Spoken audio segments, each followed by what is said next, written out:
ఏమండి ఎంఆర్ఓ గారు, కలెక్టర్ గారు చెప్తున్నా, ఇది సమంజసం కాదు. ధర్మం ప్రకారం, న్యాయం ప్రకారం, చట్టం ప్రకారం నడుచుకోకపోతే మిమ్మల్ని కూడా నిలేస్తాం. మేము 5 సంవత్సరాలు ఈ రాష్ట్రాన్ని పరిపాలించినటువంటి జగన్మోహన్ రెడ్డి గారి పార్టీలో ఉన్నవాళ్ళం మళ్ళా 5 సంవత్సరాల తర్వాత మేమే పరిపాలించబోతున్నామని కూడా ఈ సందర్భంగా నేను చెప్తున్నా.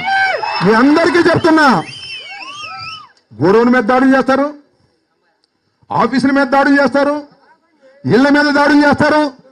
ఎవరిని చూసి చేస్తున్నారే? పోలీసు వారు మీకు అండదండగా ఉన్నారనేగా. పోలీసు వారి గురించి ఇక్కడ ఒక మాట చెప్పాలి. అందరు పోలీసులు నేను అనను, చాలా సీనియర్ సిన్సియర్ పోలీసులు ఉన్నారు. చట్టం కాపాడాలని తాపత్రయపడే వెన్నెముక కలిగిన పోలీసులు ఉన్నారు. కానీ మన దురదృష్టం ఏంటంటే మనకు ఒక ఐజీ ఉన్నాడు ఇక్కడ, సర్వశ్రేష్ఠ త్రిపాఠి. ఆయన కాకి బట్టలు వేసుకోవడం మానేశాడు. పచ్చ చొక్కానే, ఇంటికి వెళ్ళి చూడండి, పచ్చ చొక్కానే వేసుకుంటాడు.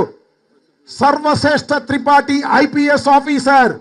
నేను నేమ్ చేసి అంటున్నా, ధైర్యంగా చెప్తున్నా, ఆ సర్వశ్రేష్ఠ త్రిపాఠి ఈ డివిజన్ ని సర్వభ్రష్టు పట్టిస్తున్నాడు.